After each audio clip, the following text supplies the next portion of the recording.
Hi and welcome to Honest Discourse. Legend has it that whenever a white elephant was spotted in Siam, the modern-day Thailand, it would become the king's property. These elephants were considered sacred, making it the holy duty of the king to splurge money on their upkeep. Besides, the white elephant served other purposes too.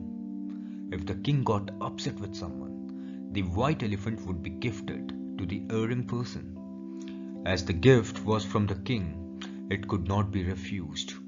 But being a sacred animal, no expense could be spared on its upkeep either. While the recipient was slowly bled dry of his fortune, caring for a largely useless gift, the king got his sweet revenge. Last week, we left the discussion at cost overruns and speculated on how India could service many infrastructure and health programs with what Japan was spending on the 2021 Olympics. As I had made it clear then, the purpose of this exercise is to build a cautionary tale, and what better way to drive home the point other than the examples from around the globe. The year 2006 was of significant importance for the city of Montreal in Canada. It marked the closure of a loan the city had taken to foot the bill of organizing the 1976 Games. In a nutshell, it took 30 long years for the city to pay off its debt after the Games cost overran. The city had spent $1.5 billion to organize the Games, for which it had earmarked a measly 124 millions. By the time the dust settled, it found the cost had jumped by a whopping 720%. But the city had its smokers to thank for, as a special tax was imposed on tobacco to service the loan. In hindsight, Montreal should have taken cue from Denver, which is the only city till now to say no after bagging the hosting rights. Denver, in the US state of Colorado, was scheduled to hold the Winter Games in 1976. But it chose to forego the rights in 1972 after realizing that the cost of organizing the Games was beyond what it could muster. Also, the city residents were not ready to tinker with the pristine, ice-covered mountain ecology with new infrastructure for nothing more than the pride of organizing the Games. Had Sochi too taken an intelligent decision, it could have spared the Russian taxpayers nearly $1 billion per year debt for many more years to come. We had mentioned that the sports-related expenses of Sochi Winter Games were close to $22 billion. But after adding all infrastructure overruns and cost inflation, the figure bloated to close to $50 billion, meaning the deficit had to be loaned by and paid for by the residents. More recently, Oslo and Stockholm decided that the escalating costs were beyond their bracket and withdrew their candidature from the 2022 Winter Games. Boston too backed out from the 2024 Summer Games, citing similar reasons. Interestingly, the other finalists for the 2024 Games, Budapest, Hamburg and Rome, too decided against their candidature, leaving only Paris and Los Angeles in the race. Fearing that more bids would not be forthcoming for the 2028 Games, the International Olympic Committee decided to allot the 2024 slot to Paris and the 2028 Games to Los Angeles. We have dealt with the cost of bidding and organizing the event without taking into account the pressure infrastructure like hotels, roads and ancillary services exert on the budget. Another dimension that we need to discuss is the kind of infrastructure needed for the IOC to take a city's candidature seriously. A city seeking the host rights must be capable of holding over 25 sports and 310 events.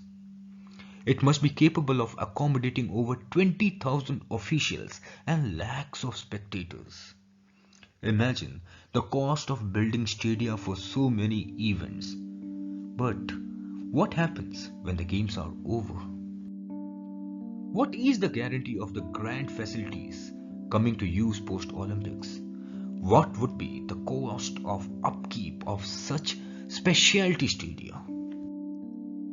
While organizing the 2008 Games, China spent close to $50 billion, and among the many breathtaking infrastructure was a $460 million worth Bird's Nest Stadium. It is believed that the yearly upkeep of Bird's Nest Stadium post-Olympics cost around $10 million, and as per reports, it is mostly out of bounds for domestic events. Another factor to be considered is the human cost.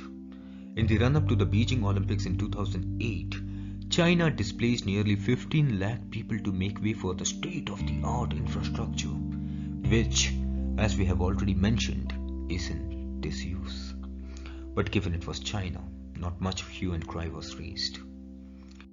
South Korea too left no stone unturned to make Seoul in 1988 a spectacle for the ages. But the cost was borne by around 7 lakh people who were forced to leave their homes.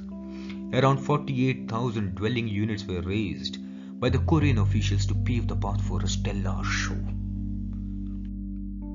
Japan this year might be able to ward off the cost of hospitality, as this would be a no-spectator event, but it would still be foregoing revenue from ticket sales.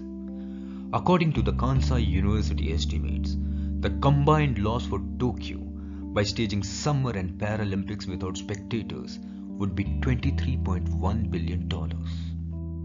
Remember, Japan's conservative estimate of the Tokyo spend is pegged at $15 billion, which means the city stands to lose $8 billion outright. But the figures are likely to escalate as they do not take into account the $15 billion already lost hosting the games. So are there not any success stories? There are. For instance, Los Angeles 1984 managed to earn a surplus, but it was largely due to the city having the infrastructure to hold the games.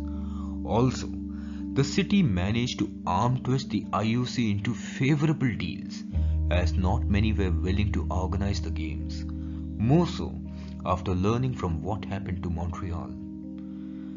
There are other examples as well, but with earnings so paltry that they cannot be counted as the representatives of pro-Olympics banner. What India needs is to learn from the mistakes of richer nations and not inflict the same torture on its people. We received a small jolt in 2010 when Delhi hosted the Commonwealth Games. The mismanagement, corruption and the bad press notwithstanding, the economic aspect of the games was as shocking as the consequences of botching up the event. India was suspended by the IOC for electing corrupt officials to the Indian Olympic Association, and the athletes had to bear the ignominy of not being able to participate under the tricolour during the London Games in 2012. Instead, they represented India under the International Olympic Committee flag until the matter was resolved. On financial front, India estimated the cost of running the show around $230 million, and by the time the games were over, India had spent close to $10 billion, a steep 50-fold overrun. All these examples are illustrative of the fact that the games add little to the exchequer of the host cities. The fleeting pride vanishes over time as a hapless city starts paying the EMIs and is burdened with the cost of upkeep of facilities whose reuse may be decades away. So is spending billions to bring in a white elephant worth it? Let the officials decide. That's all for today, folks. Till we meet again. Thank you.